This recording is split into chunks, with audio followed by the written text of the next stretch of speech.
dumating na isang dakilang propeta, sugo ng Diyos sa bayan niya.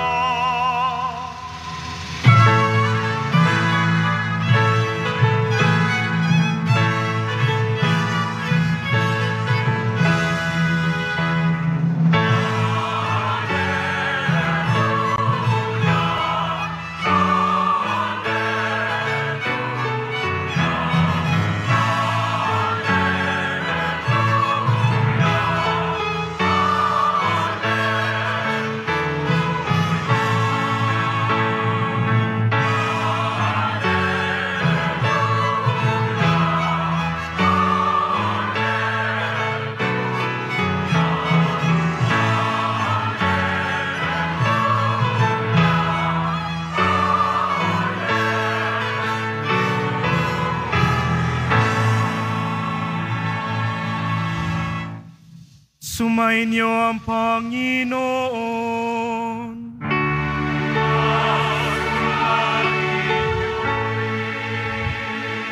Ang mabuting balita ng Panginoon ayon kay San Lucas.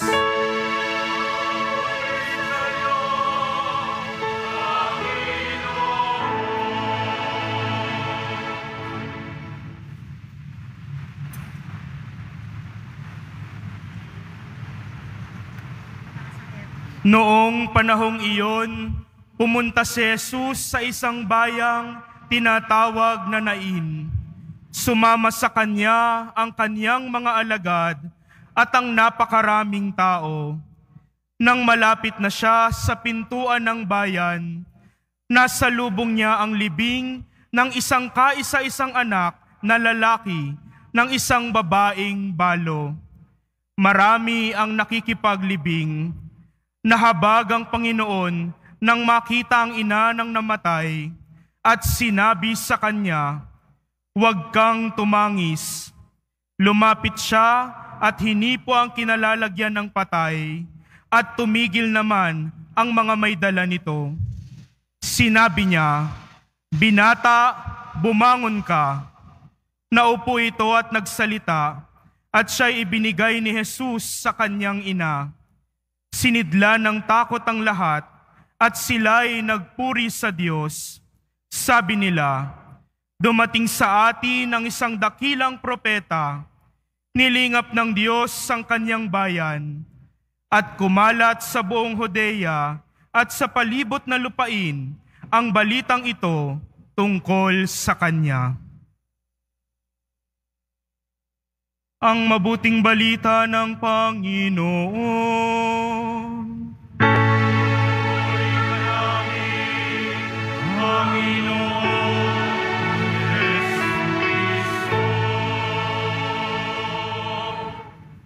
Magsiupo muna ang lahat.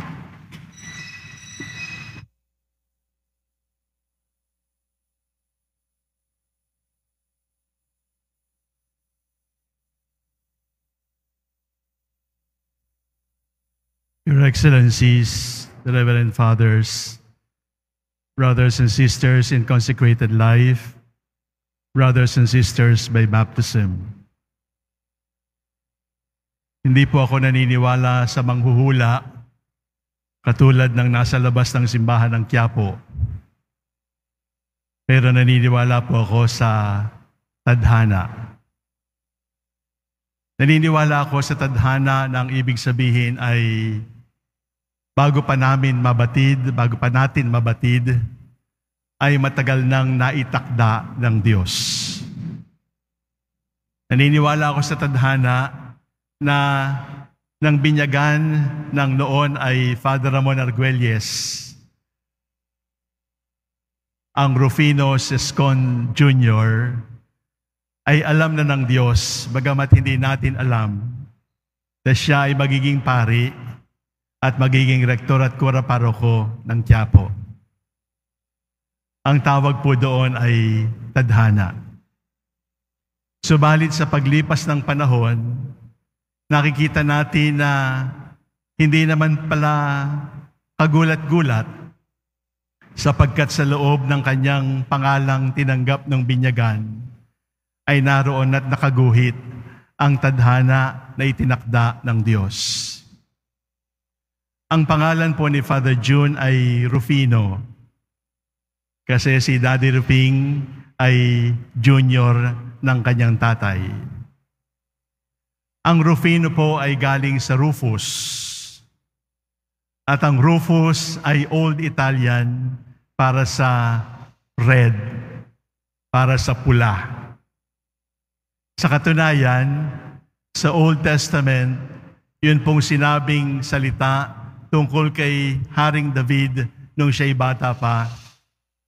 He was ruddy and handsome to behold.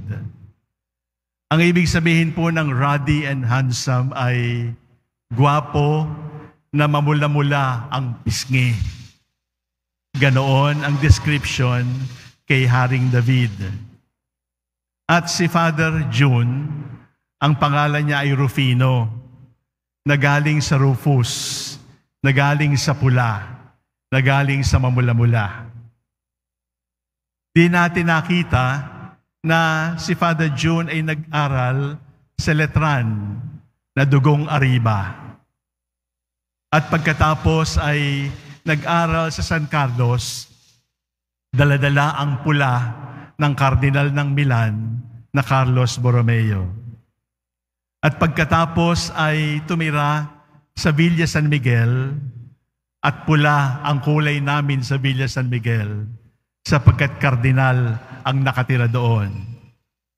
At pagkatapos ng manghabang panahon sa Villa San Miguel, ay naririto sa Quiapo, pula pa rin ang damit ng Nazareno at pula pa rin ang kulay ng Chinatown. Ang pula ay mahalaga sapagkat ang pula para sa Chinatown ay prosperity, swerte. Subalit bago naging swerte ang pula ay kulay ng pagmamahal ng Diyos. Sapagkat pula ang dugo na ibinuhos ni Jesus para sa ating kaligtasan. At pula rin ang apoy na tinanggap ng mga alagad noong araw ng Pentecostes. Dala-dala ni Father June sa kanyang sariling pangalan, yung Rufus, yung red, yung ruddy, mamula-mula sapagkat itinakda ng Diyos na ang kanyang buhay ay pula. Subalit, binigyan siya ng pangalan ni Daddy na Junior. Ang Junior ay anak ni Rufino. Ilang ang ibig sabihin. Pero noong September 19, 25 years ago, na bago ang pangalan ni Father June sapagkat hindi na siya Rufino Jr., naging Jesus Jr., naging Jesus Christ Jr., sapagkat binago ng Panginoon ang DNA ng anak ni Daddy Rufing, binago at ginawang DNA ni Jesus ang dakilang pari. At yun ang ipinagdiriwang natin, na hindi lamang siya dinamitan ng bagong damit ng pari 25 years ago.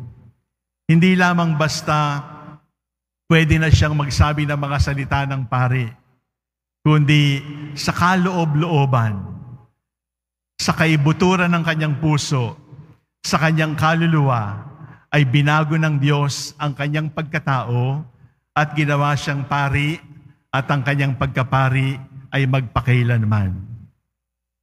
May pula sa kasaysayan ni Father June. At junior siya, hindi na ni Daddy, kundi ng ating Panginoong Jesus. Subalit, ano yung sinasabi ng seskon? Mayroon din pong sinasabi ang seskon. Sapagkat yung seskon ay galing sa sexton. Ang sexton ay sexagon.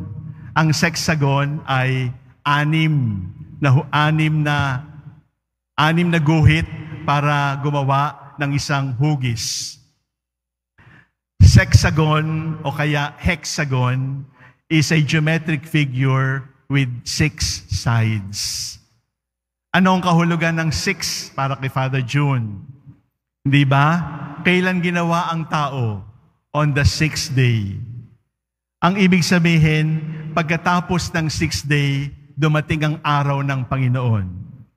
At balikan natin ang Ebanghelyo ni San Juan, ilang tapayang bato ang nilagyan ng tubig na naging alak.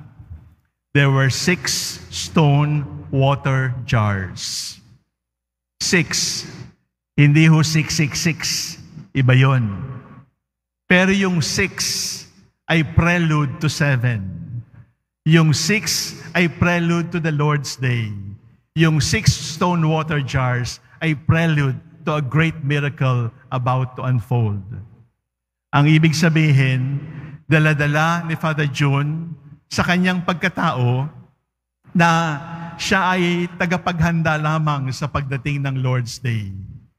Na siya ay tagapagdala lamang ng tubig at sa salita ng Diyos, ang tubig sa 6 na tapayan ay magiging alak para sa kasalan.